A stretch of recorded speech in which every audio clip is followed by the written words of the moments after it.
Henry, please keep away from that window. Don't take chances if you think we're in danger. Elsa, she's going to see that man next door again. I don't like it. Oh, I don't worry about her. It's all right, dear brother. Just don't take unnecessary risks.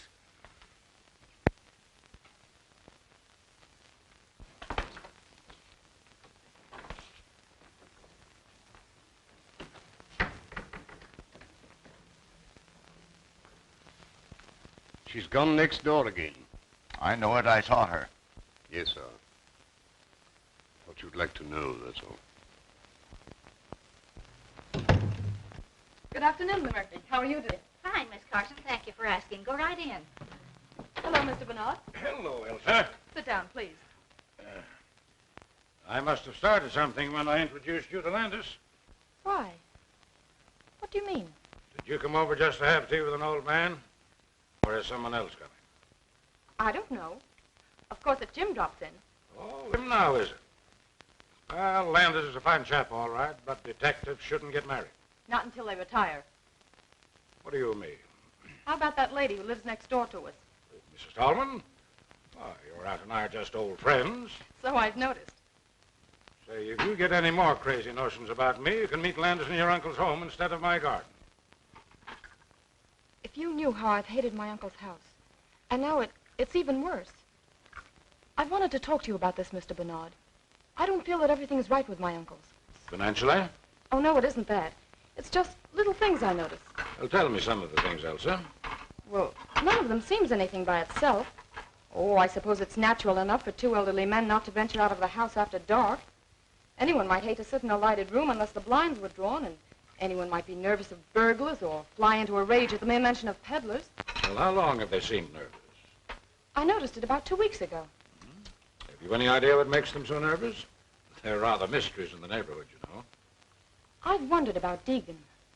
Who's Deegan? He was the last man we had. He shouted all sorts of threats when Uncle Henry discharged him. I don't think he'd do anything really dangerous, though. I like Deegan. Much better, in fact, than our present man, Foot.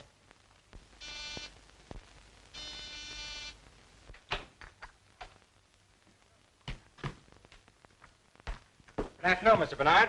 Well, Hello, Elsa. Sit down. I'll pour you some tea. Are you all through? Yep. I have my man in jail, and my work here is finished. I'm going to town tonight. give my regards to all the gang at headquarters. I surely will, sir. But don't think for a moment you're forgotten. The old-timers all hold you up as a shining example to me. They call me Sherlock Jr. Well, the old ways have certain merits. Don't disregard them entirely. You're not finished already. What's the hurry? I was going to take you for a little drive. It's the last chance I'll have for a while. Oh, don't mind me. I'll go for a stroll. Sit down. We have nothing to say that can't be said before you. Oh, haven't we? Hello, everybody. Having a little tea party? Mr. Landis, this is Mr. Blake. How are you? Oh, yeah. Mr. Blake is my paying guest. Calls himself a chemist. And if making horrible stenches is any criterion, he is. I'll surprise you one of these days and make Dr. Milliken take a back seat. I'll bet he's worried. Mr. Break in? Oh, excuse me. What is it, chum? Oh, excuse me, please. I want some carbon tetrachloride. Oh, what do you know about carbon tetrachloride? Oh, me want a material. Oh, yeah? Come on out to my laboratory. Oh, thank you very much. Let's go before Blake gets back. Oh, he's not as bad as all that. But remember, this is my last day here. All right, run along then. I'll be seeing you again soon, sir. You don't have to tell me that.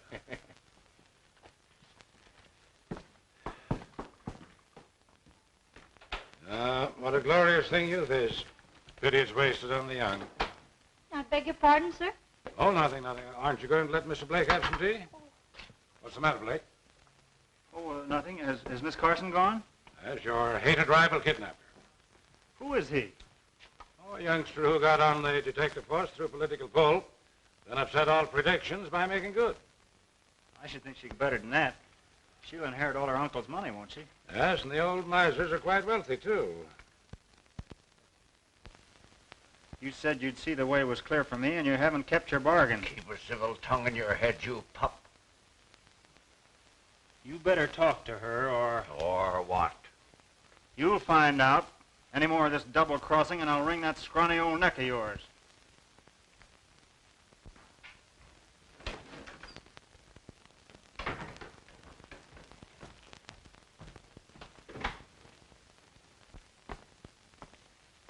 Won't you please say yes, dear? I can't now. Oh, it's no use pretending I love my uncles. I don't. They wouldn't let me when my mother and father were killed and I first came to live with them. But they need me, Jim.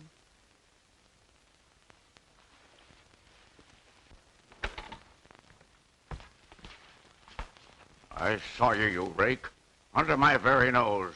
Now get into the house, you baggage. Hold on, sir. You must be crazy. I'll show you with a load of buckshot how crazy I am. Get out of here. Wait, Elsa! I'm going to marry your niece whether you like it or not. Over my dead body. That may be a prophecy. What's that? Excitement is dangerous to a man of your age. Thank you. Well, I'm glad to see you home again, Mrs. Tallman. Oh, that's very nice of you to say so. For two reasons. Have you seen Elsa's uncles lately? I'm as welcome in that house as a polecat at a garden party.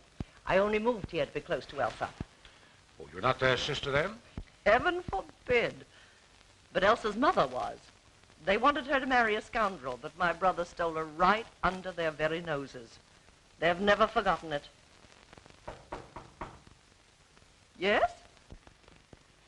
Mr. Landis to see Mr. Bernard. Hello. Pardon me. I was next door and saw you come in here. You know Mr. Landis, Mrs. Tallman. So you're the young man Elsa wrote about. What's the matter, boy? Elsa's uncle. I'm not going to have her subjected to those insults. What insults? What did he do? A couple of things that I won't stand for and said that I would marry her only over his dead body. That's not a bad idea. What have they got against me? Perhaps they don't like detectives. Just what do you mean by that? Oh, nothing, but they won't even speak to me, and I'm retired. I've decided not to leave tonight.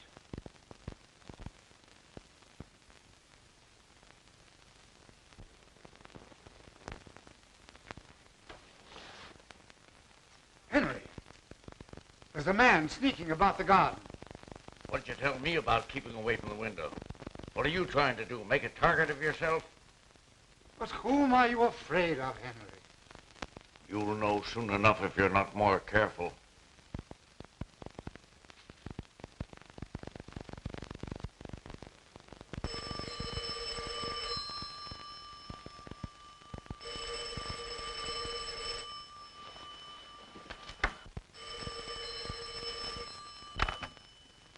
Hello? Hello? Who is it? Well, sir. Please come over. Something terrible has happened. I'll be over as soon as I get dressed. Oh, please, Mr. Bernard, tell me what to do. There, now, dear, keep cool. Now tell me, what's happened? Uncle Henry. In there.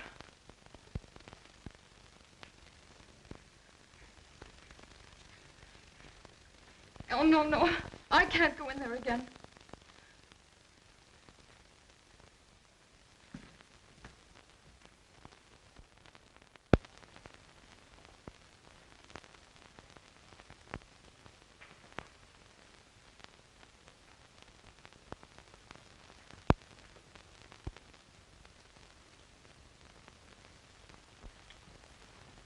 Hello, Doctor. Henry Carson is in there in the library, stabbed in the back. Great Scott. Murdered?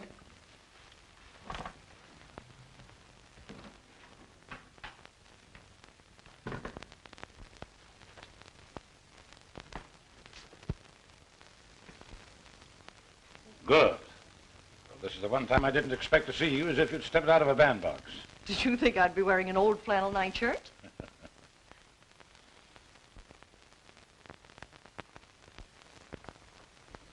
There, there. It was a dreadful shock, wasn't it?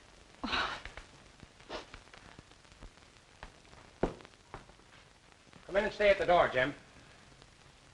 Well, I'm glad you're on this case, young fellow. Thanks. The body's in the library.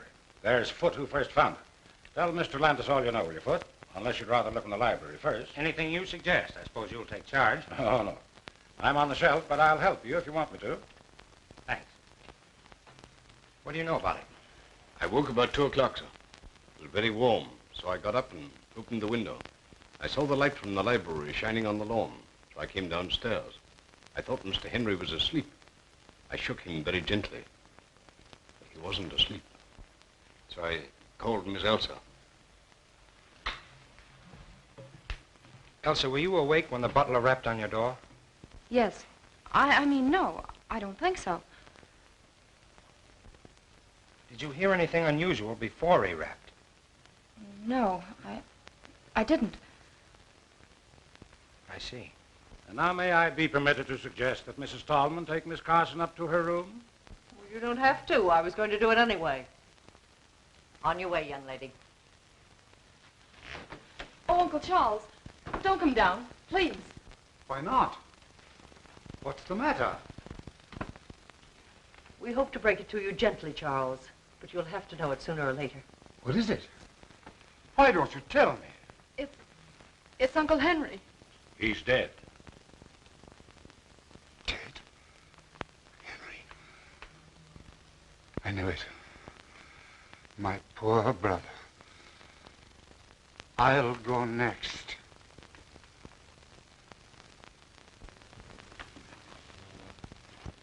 Do you think the stab in the back was the cause of death? Naturally. But this was done with a fine instrument, which accounts for so little superficial bleeding. There was none.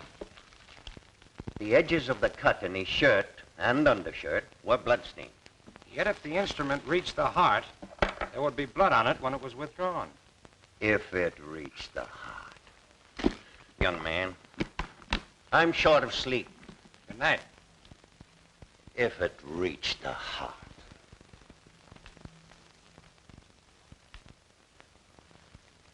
Seems annoyed, doesn't he? Well, naturally. First you doubt the wound as the cause of death. Then you talk about it having reached the heart. That's right. So I think I'll be saying good night, too. Now, listen. I don't want to bother you if you're not interested, but I'd be mighty grateful for your advice and assistance. Will you help? Well, if you put it that way, I'll do what I can. Okay. Would you prefer to work independently, or shall we compare notes as we go along? Well, we'll make notes as we go along and then draw our own conclusions. Swell. Now, if you don't mind, I'll start with this room. All right, young fella, go ahead. I'll follow you.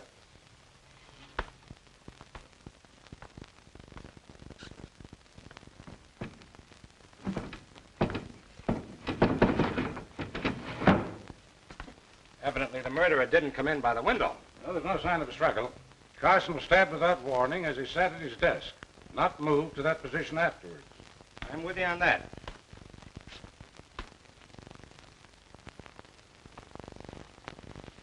Hey, look here a minute. How do you suppose that blood got there? Did you expect to find it? No, just noticed it. What do you make of it? I don't make anything of it unless someone cut himself accidentally. Carson's wound never bled like that. Look, there's a little mark here, too, in line with these spots, where a sharp point scratched the shellac. That's interesting. Someone dropped a sharp instrument here that had blood on it, and the blood dripped a little. Mm-hmm. Well, for the present, that explanation ought to serve.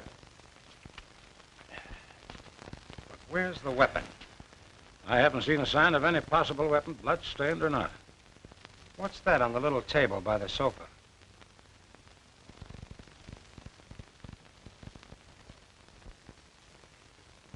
An empty scabbard. It doesn't look as though it would fit the weapon that inflicted the wound. Possibly not. And that's interesting, too. But where's the weapon that belongs to it? Might be worth finding out. Well, we'll look into that tomorrow. Meanwhile, is there anything more you want to do tonight?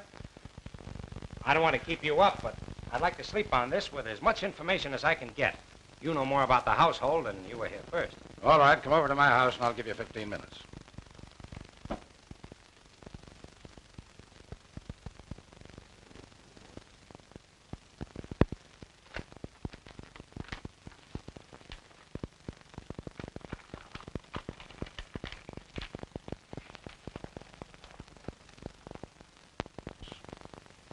Only got to know Elsa through her aunt, Mrs. Tallman. Well, that about covers everyone. Well, except Peter Blake, my lodger. What has he to do with it? Oh, probably nothing. But he's had his eye on Elsa for some time, and he knows she'll inherit her uncle's fortune. Well, as far as that goes, I could be suspected myself. Or Mrs. Tallman. You remember what she said. Well, now there's something else. Elsa was very agitated, of course, but wouldn't let me send for the police, which struck me as, well, unusual. She naturally wants to have the murderer punished. Yes, you think so? Yet when I suggested that she send for her aunt, she stammered a very poor excuse. But you did send for her. Oh, yes. Now, don't misunderstand me. I don't for a moment suspect either one of these two women. But there's something peculiar at the back of Elsa's attitude. She's fond of her aunt, isn't she? Oh, devoted to her. Well, I guess that's all. Well, here. Let me show you what I found. I found it beneath the dead man's hand.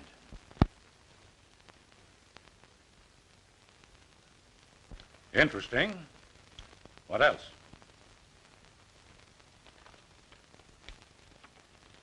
A dead mouse. That's interesting, too. It's prima facie evidence against the housemaid, but it's not just the kind of evidence we're looking for, is it?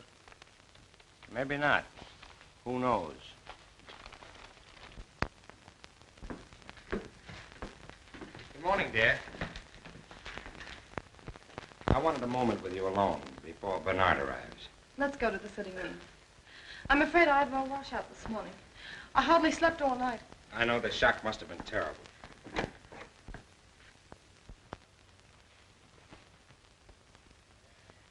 Jim, I'm terribly upset.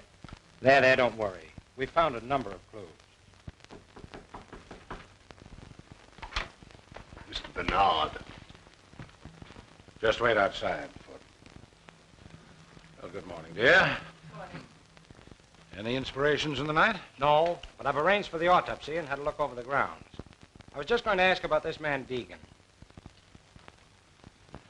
Do you think he had anything to do with last night's tragedy?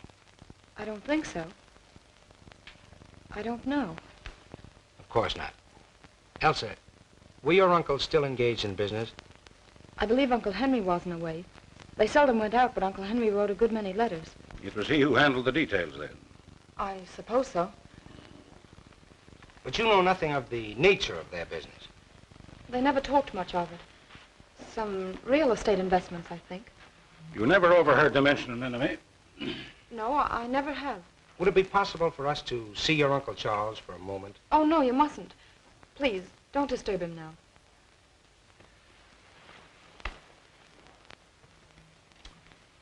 You know what he meant when he said, I knew it. Only that he's been afraid of something for weeks. You know of any quarrels your uncles may have had with anyone? Anyone at all, recently? Oh, don't mind me. If I'm guilty, I'll condemn myself. Did anyone else call at the house yesterday or last night? Well, what was that? Did anyone else call yesterday or last night? I don't think so. Won't you let me go now? Before you go, may I ask you one more question? What is it? Well, I just want to know whether you saw anyone other than the regular household about the place last night before the tragedy. No, I did not.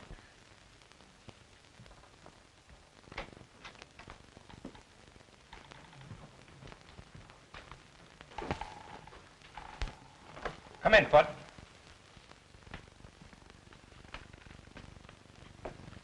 Sit down.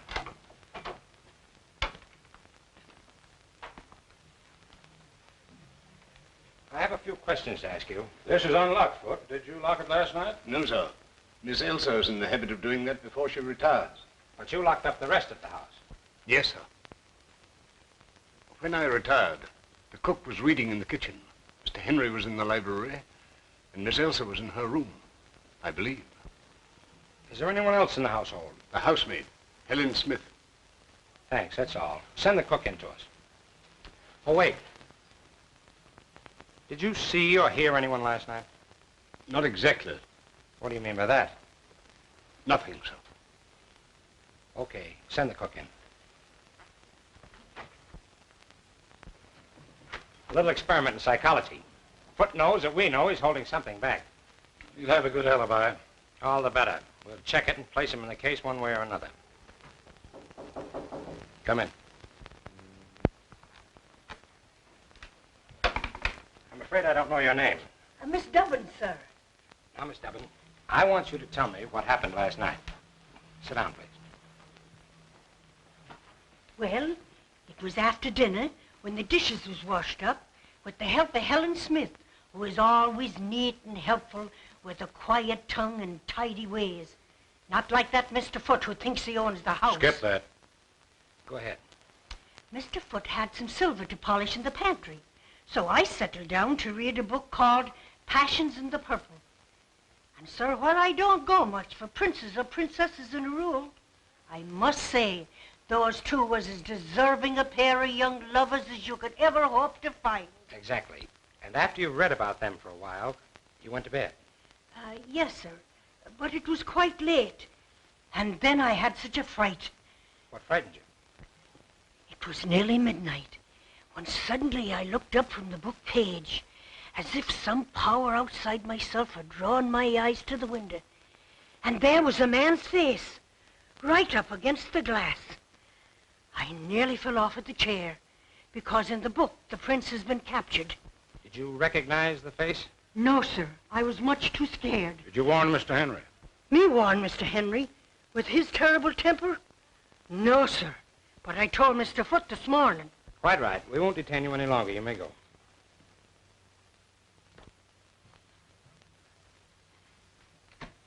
Well, that's that. What do you make of it? I think I'd like to have a few more words with our friend Foote.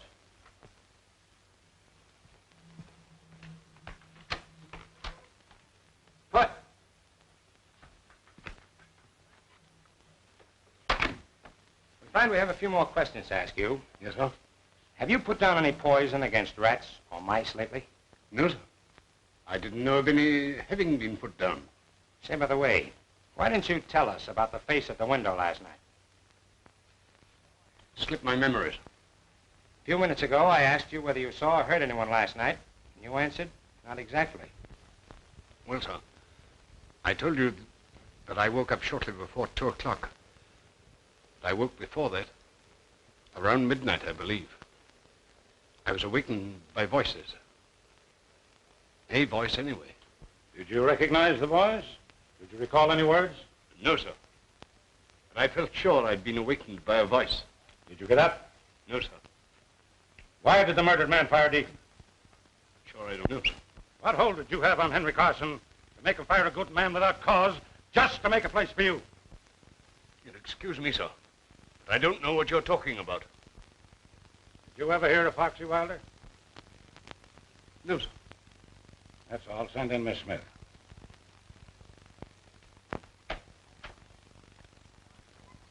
What was all that about? The shot in the dark that hit him. Did you see Foote take it? I certainly did. Who's the man?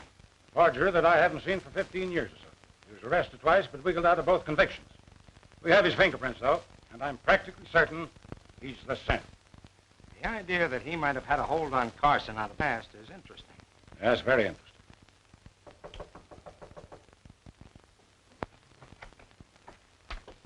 Take a seat, Miss Smith. I know nothing about the murder of Henry Carson. I was in bed and asleep by 10 o'clock. Miss Smith, did you sweep the library this morning? I did not. It was swept the day before. Did you dust the little table by the couch? Of course I did. Did you see the dagger there in its scabbard? Of course. To whom does the dagger belong? To... Why? We're asking questions. To whom does the dagger belong? I haven't any idea. Does it belong to Miss Elsa? Well, if you're trying to accuse that poor innocent girl... Does belong to Miss Elsa, eh? I haven't the faintest idea.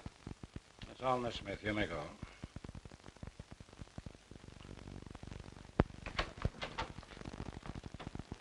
Well, you found out what you wanted to know. Now, look here. You don't imagine that Elsa... I imagine nothing. There's a lot of things I want to know.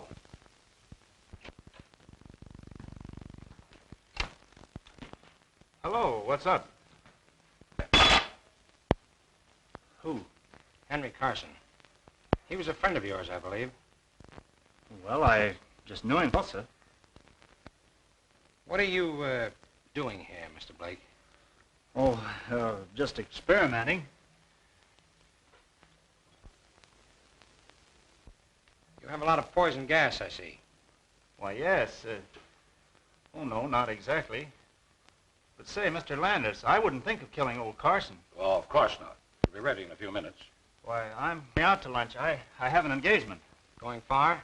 Oh, no, just around here.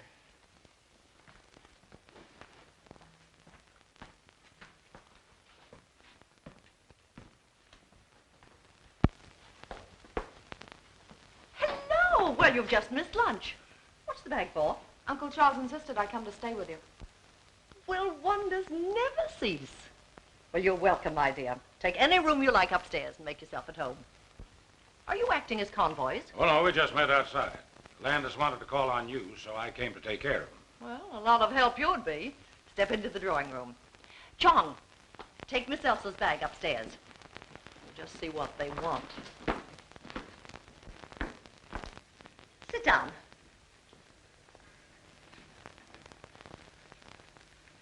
You want to talk to me? Did I or did I not kill Henry Carson? That'll do for a start. Well, what do you think? You're a detective? You'd be surprised at the number of charming-looking women that permit themselves the luxury of murder. You know, I'm beginning to like you. But you haven't answered my question. I'm not going to, young man. Find out for yourself. I'll admit I once shot a man, but it was a very poor shot and I was terribly ashamed of it. Carson's death was no great grief to you, was it? No. I'm a good hater, as anyone who is unkind to Elsa will find out. Have you been in touch with the Carson house lately? Let's see. We talked it over last night. But we couldn't imagine who might have done it. I mean, were you in touch with the Carson house, Mrs. Tallman? Why, I haven't seen Aunt Marion for days. But you talked to her. After we found Uncle Henry, Aunt Marion came over, you know. Don't be silly, child. You telephoned me last night about 10 o'clock and asked me to come over. Why didn't you tell us that, Elsa? What has telephoning my aunt to do with the murder? It might have a lot to do with it. Did you go? No.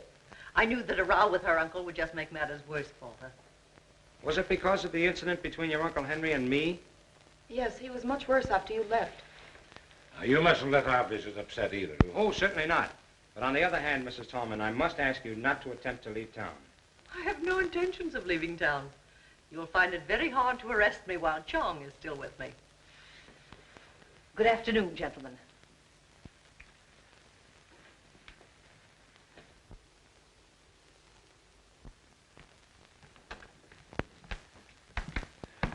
I'll inform Mr. Carson that you're here, sir. Say, Foot seems like cocky. Did you notice the change?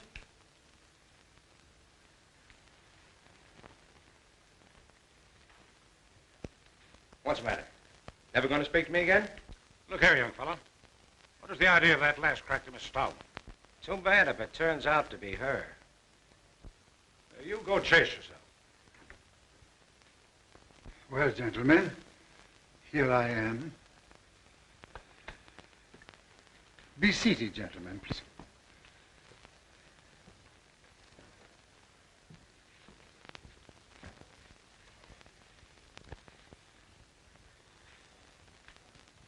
It's very kind of you to give us this info. We have no definite clue as yet, so we've been forced to come to you for help.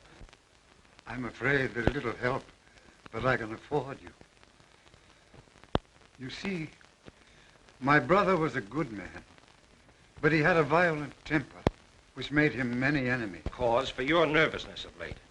Figure sneaking about the grounds. Yeah. And at what time? I was reading in my room late at night. When I put out the light and opened the window, I figure there by the hedge. Did you describe the man at all? No, it was too dark. Did you hear anything last night? I was very tired and I didn't wake up until Foot called me. I'm sorry I can be of so little assistance, but I'm here. Apprehensive yourself lately, haven't you? You said something about being the next to go. Yes.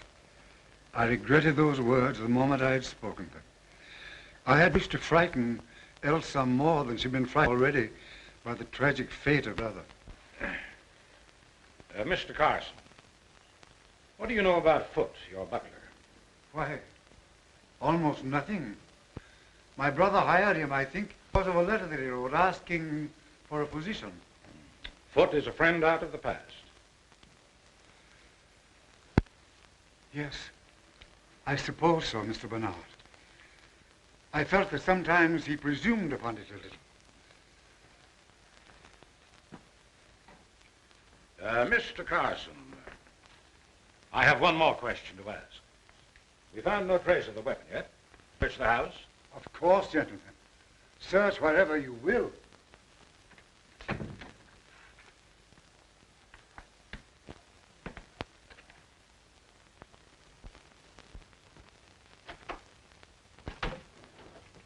No use looking in there. If it were hidden among her clothes, she'd have found it herself.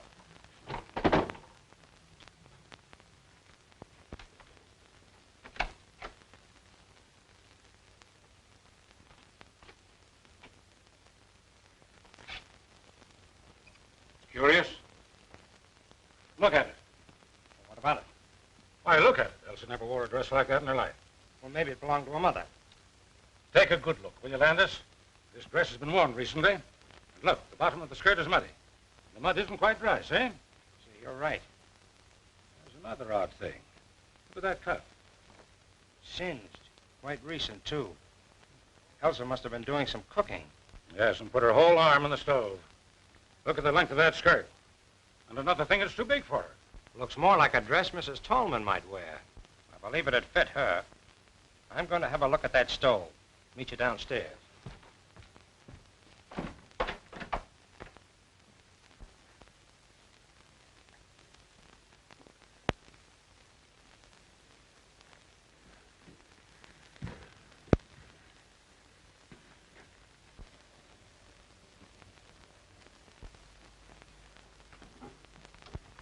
Excuse me, sir.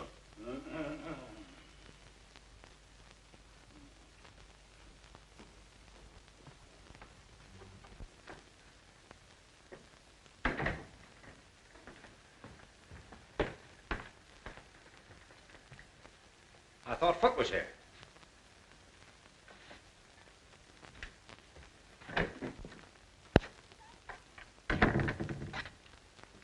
Foot. Do you remember anything more about the voice that awakened you earlier in the evening? I really don't remember anything more than I told you, sir. Well, do me a favor and try hard to remember now, will you? I'll try, sir.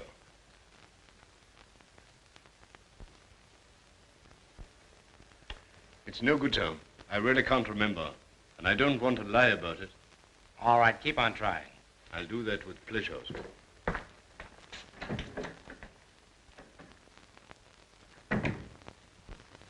No, I can't say that I noticed anything peculiar about the library chandelier. Well, I did. When we were waiting in there for Charles Carson, I happened to look up at it. One of the gas jets was fully open and parallel with the pipe. But great Scott, man, we would have smelled it. Oh, no, we wouldn't. The cook tells me that Henry Carson had had a scrap with the gas company and it was shut off all over the house. She uses a coal stove. That's how I found out about it. Well, what harm could it do then if it were open? When I went in to speak to Foot, it was closed again. But who would have touched it? Was Foot in there long enough to have turned it off? Oh, quiet.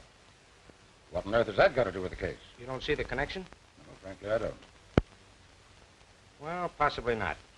It was just a crazy idea I had about Blake. I don't take much stock in this affected humility of yours, young fella. Come on now, watch the connection. We'll see. Oh, I think the facts out of the cook that the man at the window looked like a foreigner. Wore a cap, had gray or blue eyes, an unshaven face, and a black mustache. A complete description. Either she was lying in the first place, or she's made it all up. No, she didn't know she knew it.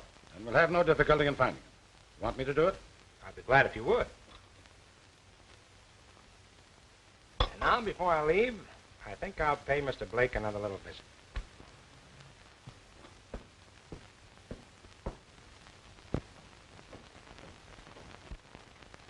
Look here, what do you want to know all this for?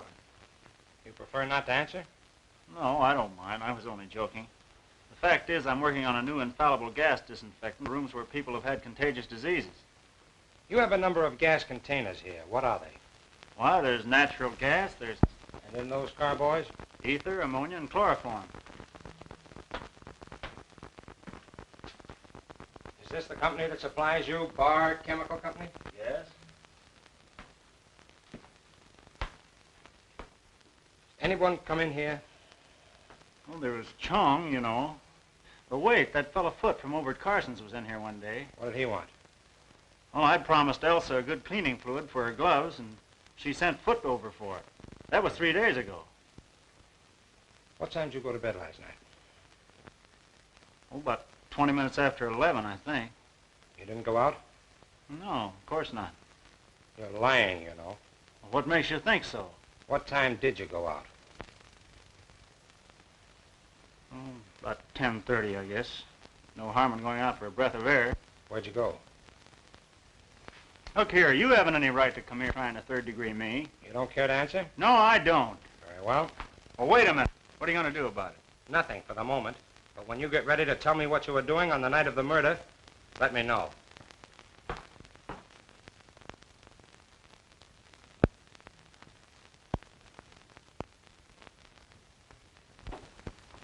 Good morning, good morning.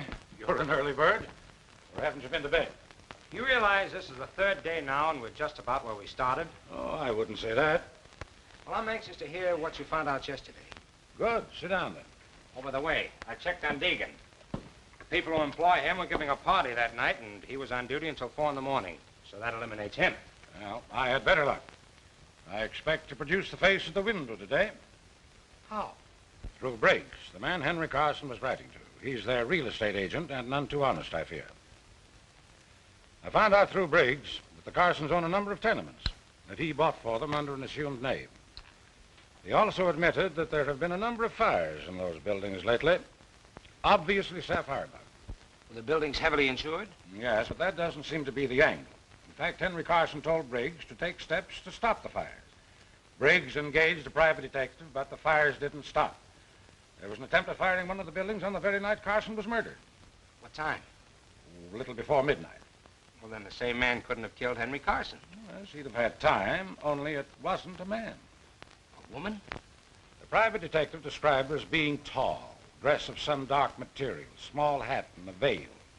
She moved with a free, swinging stride, like a woman who'd been used to an outdoor life. But that's extraordinary. The description fits Mrs. Tallman.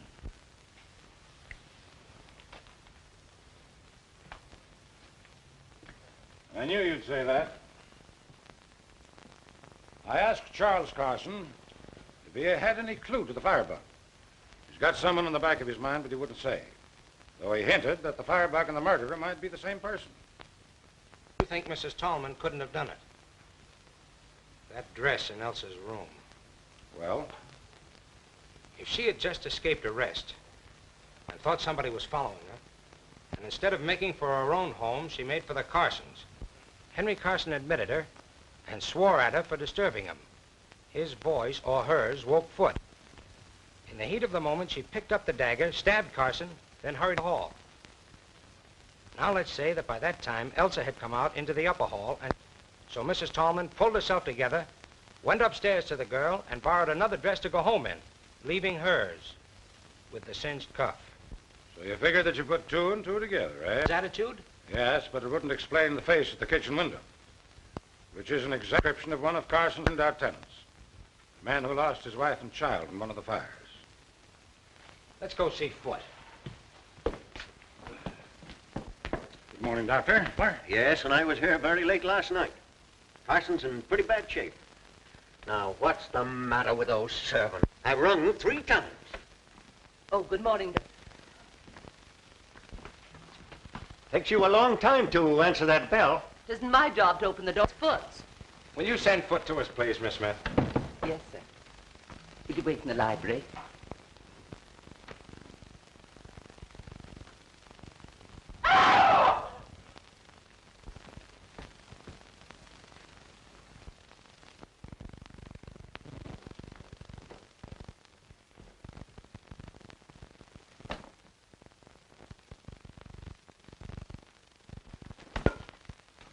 Matter? What happened? Foot! Foot! Oh, Mr. Landis, what's the matter? Foot isn't here, sir. What? The fact is, Mr. Carson, Foot has been injured. What? How could he be? You're too busy leaving the house at this hour of the day. What's dead? Dead? Foot? Oh, nonsense. Now, don't get excited, Mr. Carson. Foot was killed last night. Murdered? Was he killed here? Mr. Landis, was he killed here? That's right. What does it mean?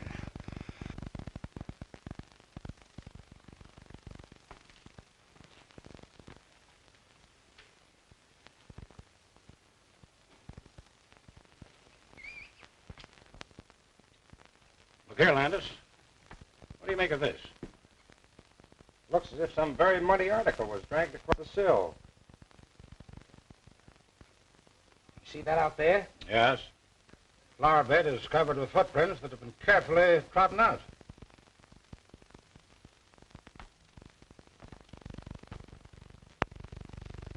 Did you look at... Oh, traces of... Your eyes are better than mine, young fellow. He must have dropped his dagger in the mud. Or buried it after the first murder and dug it up again for this one. Another murder, all right. Exactly. He's been dead probably 7 or 8 hours. He died instantly, or very nearly so. The wounds are very similar, and were probably made with the same instrument with which Henry Carson was stabbed. Yeah, just a minute. Where are you going? Let me go. Keep your hands off me, Jim Brooks. What do you mean, poking your nose into other people's business? Asking me where I'm going and doing. Stop that noise. You want Mr. Carson down here again? Well, I'm not going to stay in this house to be murdered, too. Go back to the kitchen. If you try to leave this house before I give you permission, I'll put you in jail.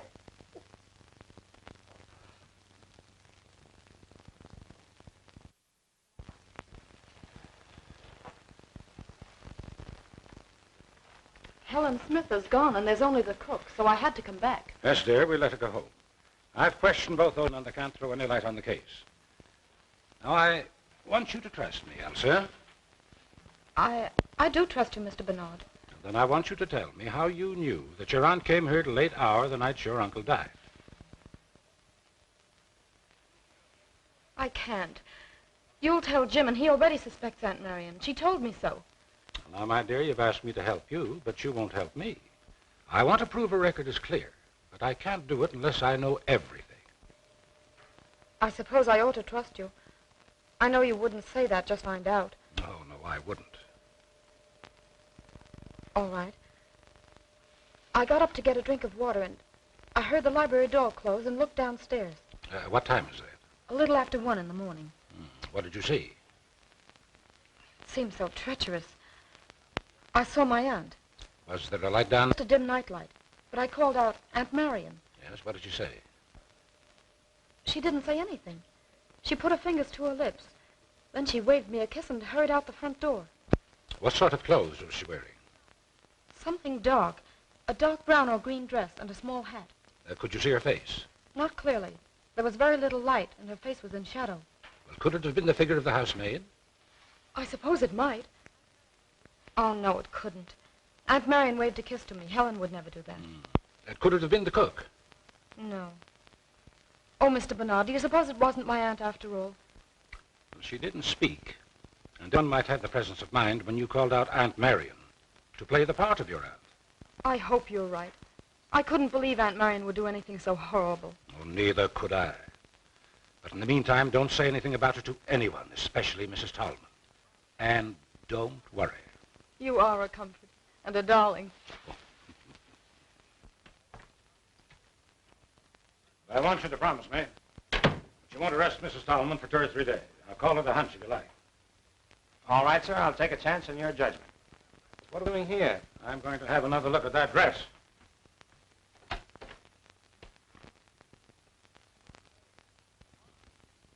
Gone. Gone. I'll have a chat with Elsa about it.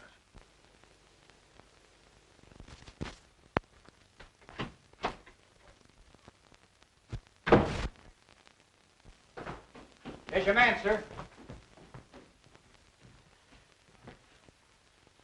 Is this the man you saw at the window? It's the very man, sir. We have a few questions to ask you. Come in here.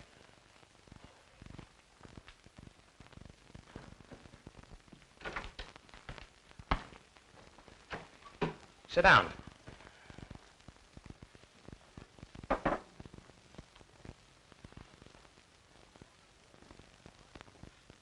Honest gentlemen, I don't know nothing about it. Don't worry about that now. Sit down. We haven't accused you of anything yet, you know. Now, you tell us your story in your own way. Well, it was like this. A month ago, I was a contented man with a wife and a baby. He was as pretty a kid as... Well, I'd been working one night, and I was getting home late. I saw a lot of people running towards my street, so So I ran too.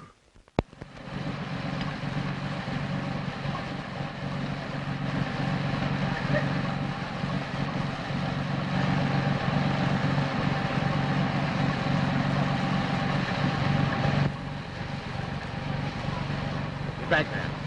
But my wife and kid, they're in fire. Everybody's out. My wife and kid, are they safe? There was a woman and kid, but they took them to the hospital. Hospital?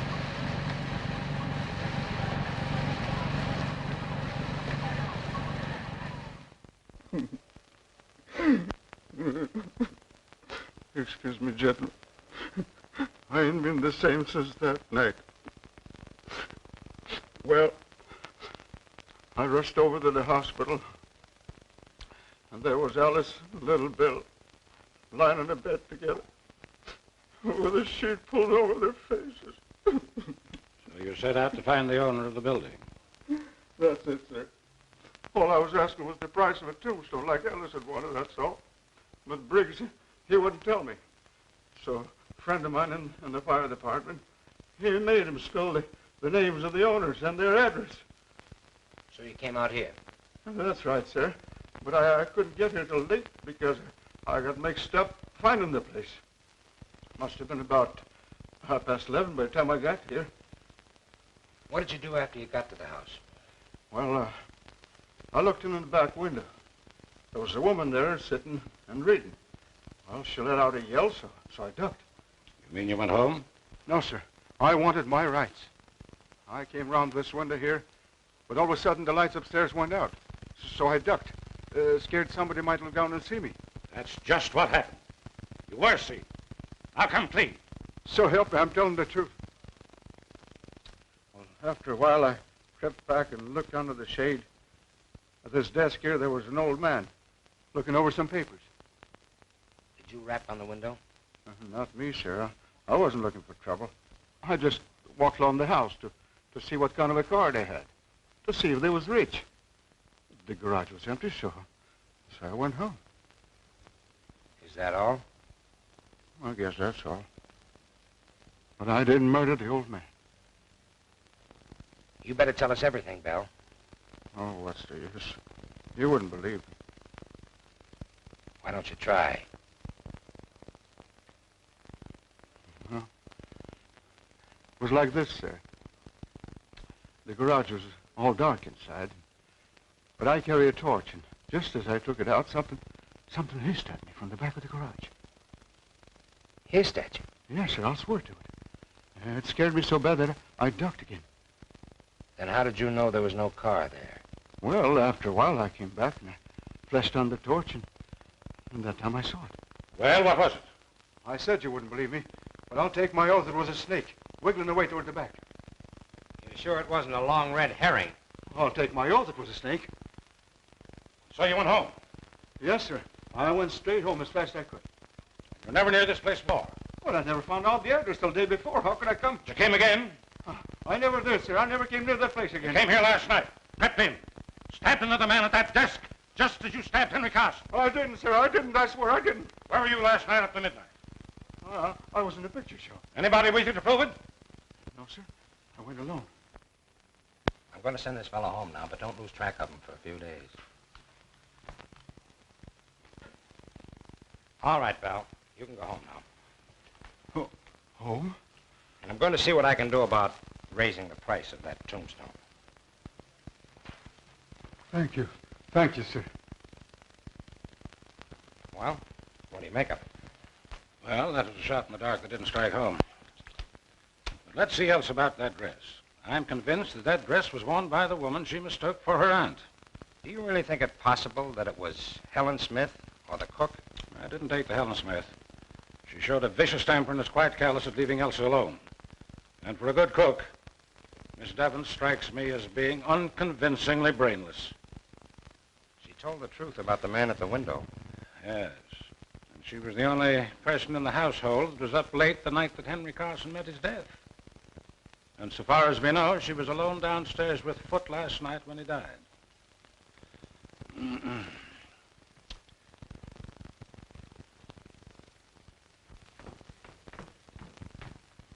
where are you going with this? To the kitchen, sir. And the incinerator, I suppose. No, sir. Miss Elsie thought I might be able to wear it. Elsa!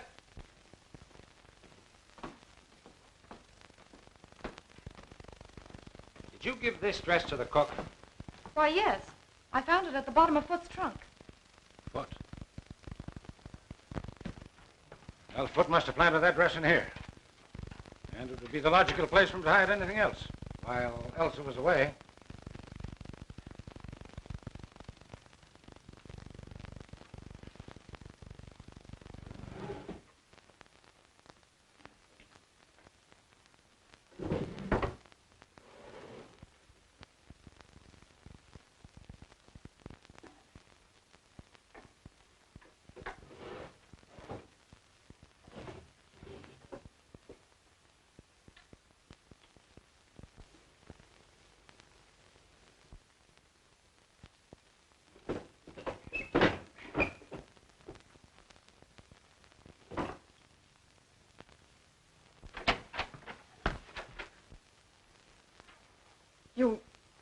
You found it.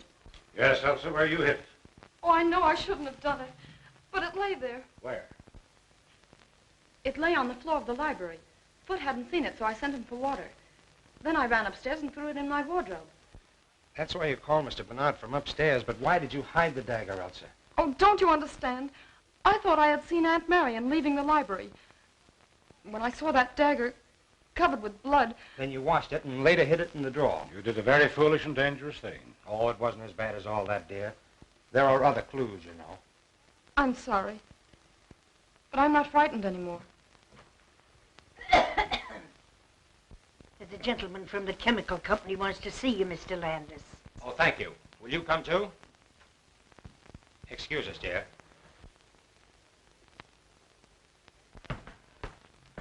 Did you see, Blake? No, I didn't. What new theory is this? It's not a theory. I had the chemical company send out Mr. Watson here to examine Blake's laboratory. Well, what'd you find, Mr. Watson? The pressure is good in all the gas tanks except the carbon monoxide. Which means? That most of the gas has been drawn off. Well, could it have leaked out? Our tanks don't leak. Somebody might have left the tap open a little, but if he did, he'd be lying around there somewhere. Well, that's all I wanted to know. Thank you. I'm glad to help you if I can. Oh, you've been holding out on me, eh? Not on facts, only theory. Carson's wound didn't bleed. That's why I made such a point of whether it reached the heart or not. My idea was that when Henry Carson was stabbed, he was already dead. The autopsy showed a scarcity of oxygen in the lungs. In that case, the wound wouldn't bleed at all. It didn't. But let's take the evidence in order. First, there's the mouse. The little beggars never die out in the open unless they've been poisoned, but nobody had put down any poison. Well, where's the connection? Suppose that Henry Carson had been sitting quietly at his desk and Mr. Mouse ventured into the middle of the room. Then let's suppose that death suddenly gathered both man and mouse at the same instant. Carbon monoxide. Suppose we see if your lodger is in.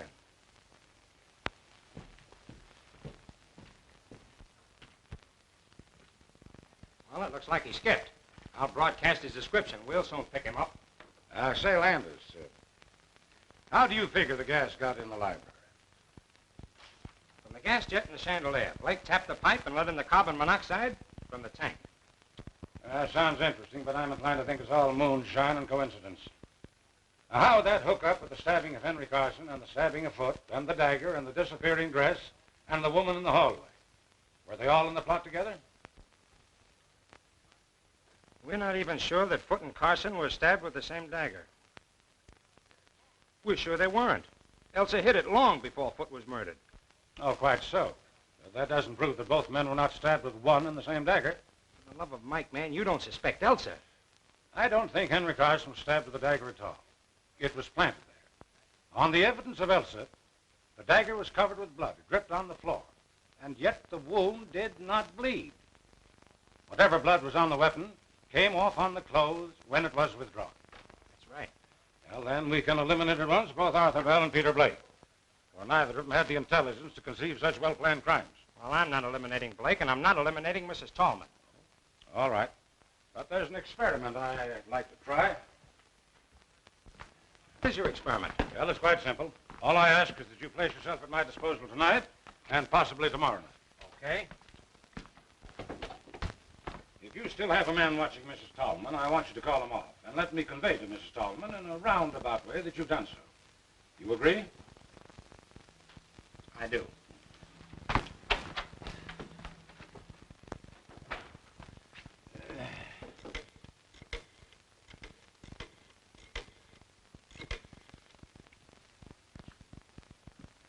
Hello, Elsa. Well, I think I have some good news. Landis has agreed to remove the man who's watching Mrs. Tallman. And he doesn't suspect her anymore? Oh, may I tell her so? Oh, I don't see why you shouldn't tell her. I don't think there's any secret about it. Well, I wouldn't be surprised if we had the real culprit any time now. Oh, it's a pleasure. Goodbye. All right, I've called off my man. What next? I want you to go back to your hotel and stay there quite openly. And about 11 tonight, slip out and creep up to my back door without letting anyone see you. Anyone at all. Can you do it? I think so. All right, then. Off with you.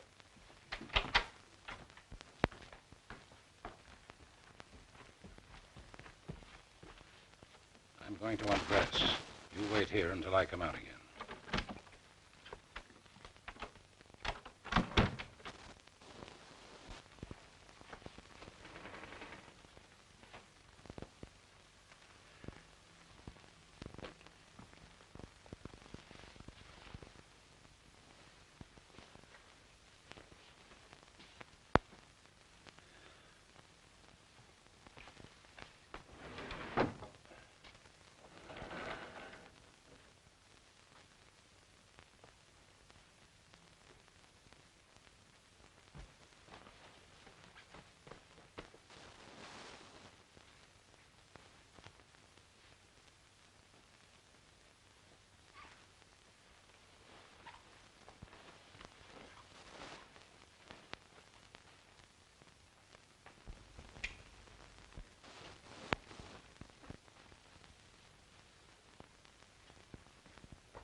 Say, what's the idea?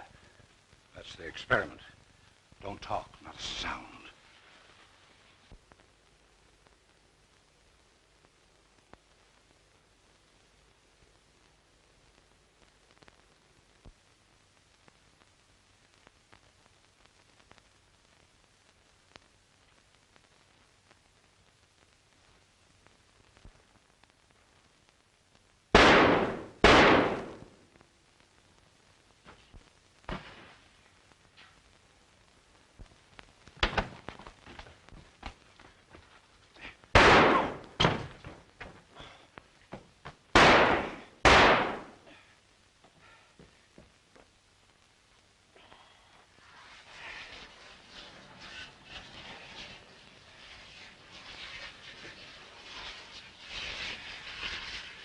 That's safe. Come on. Are you hurt bad? No, just brace me. Hurry, we must catch it. Where the deuce are you going? What is all this? Now, this is my show, Landis. Bruce here is the detective working for me. You identify the firebug, Bruce? All but the dress, sir. Same height, carriage, and walk. Uh-huh.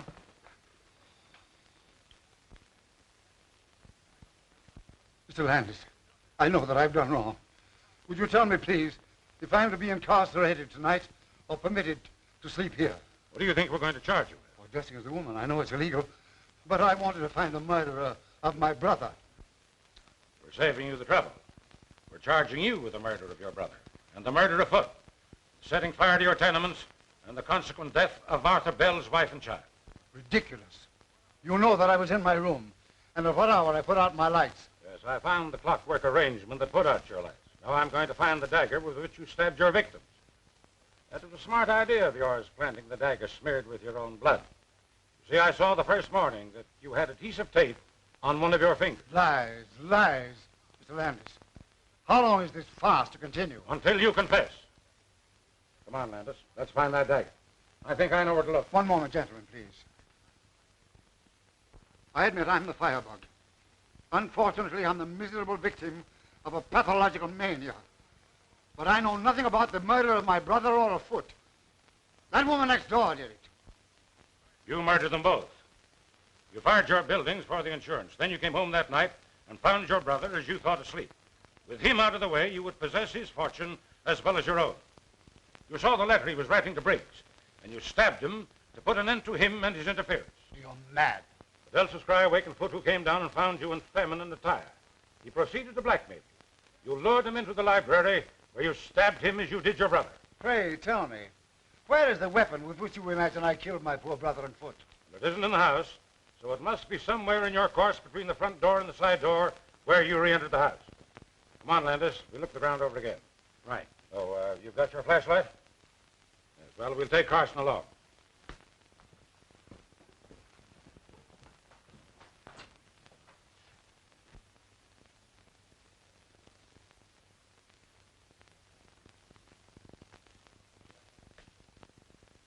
Look there, Landis. Doesn't it seem strange that such a tall plant should be tied to such a short stake? That stake? That wouldn't help it any. Bruce, pull it up and let's have a look at it.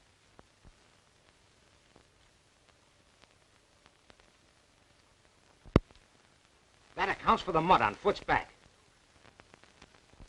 You win, Bernard. But it took you years to do it. But I got you in the last trap. Okay, Bruce.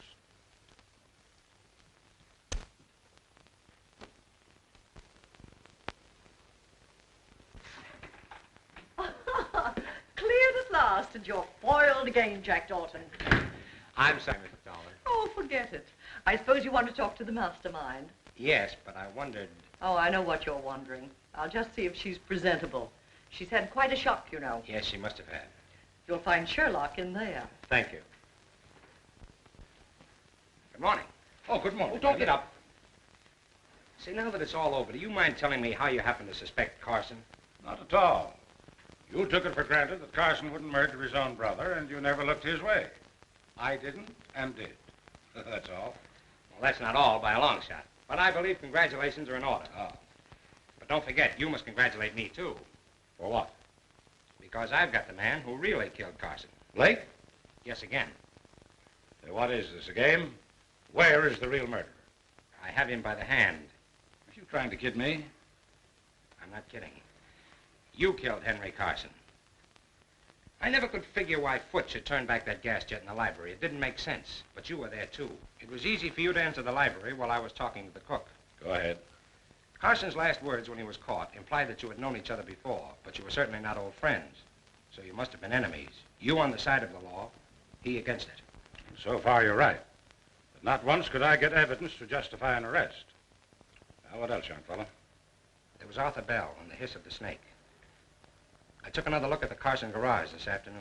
In the back wall, behind the firewood, is a small hole recently bored leading to your garage. And there were yards of rubber tubing in the back seat of your car. Naturally. It's no dice. You'd already opened the gas jet in the library that day you called about the fence. Mm-hmm. What else? You made sure that Henry Carson was at his desk. Then you connected the tube with the gas jet in the garage. You then went back to your own garage, connected the tube to the tank, and turned on the gas. That was the hiss that scared Bell. You let in enough gas to kill a dozen men and a mouse. Then you drew back the tube, and it was the end of that writhing tube that Bell saw. Of course, he thought it was a snake. And the confessed stabbing of Henry by Charles. Henry Carson was as dead as that mouse when his brother stabbed him. An interesting bit of reasoning. How long have you believed it? I suspected it days ago. You were so down on my theory of gas and so unwilling to involve Blake. Landis, you've done some fine reasoning. I never thought you'd figure it out. But you don't know the harm those two men have done. I came here to live with no idea but to trap them. You see, we never actually met, but they knew me as well as I knew them. Hello. Are you two still congratulating each other? We're pretty good. Well, there's someone outside who thinks so, too. Oh, you'll pardon me if I carry this investigation a little further. Won't you sit down, Mrs. Tallman? Certainly. Well, I suppose you're very busy now with Sean gone and Elsa on your hands, but if you have a minute, I've got something to tell you and something to ask you. An hour, if you like. Well, I thought you'd like to know that Landis has traced the murder of Henry Carson For me. What? But you didn't do it. Oh, of course not, but I've practically confessed it, and Landis has let the matter drop. Well, I'll be... Shh. That's all right, it's all right. What else could I do? You see, I found some rubber tubing that belonged to you hidden behind the firewood in the garage. I pawed it over to hide your fingerprints and leave my own, then I hid in the back of my car. But will you tell me, please, in confidence, how you got that tank of carbon monoxide to asphyxiate Henry Carson that night? That's the only thing I don't understand, the only thing that doesn't fit. Do you mean to say that you confessed to such a crime to shield me? What else could I do? But I didn't do it. What? Then who the heck did? Well, you're just in time, children. For what? You accused Mr. Bernard of killing Carson. Now I'm going to tell you who really came. 2 weeks ago, I was fool enough to remark in Chong's hearing that if somebody would only murder Henry Carson, I'd be the happiest woman in the world. The morning after Henry was killed, I remembered. And knowing Chong's devotion to me, I accused him of it. He blandly admitted that he pried open a window, sneaked into your house, stole the gas from Blake's laboratory, and asphyxiated the old scoundrel. Well, I'll be... Shh. But he'll have to be arrested. Why, certainly. Where is he? On his way to China. Nevertheless, we'll get him. You were wondering where we'd spend our honeymoon. Well, it looks like China to me. You're a man, Forbin. Oh, fool. Well, have it your own way. But I'll tell you what I'll do. I'll marry you. Who asked you? Hold your tongue. I'm not asking you, I'm telling you.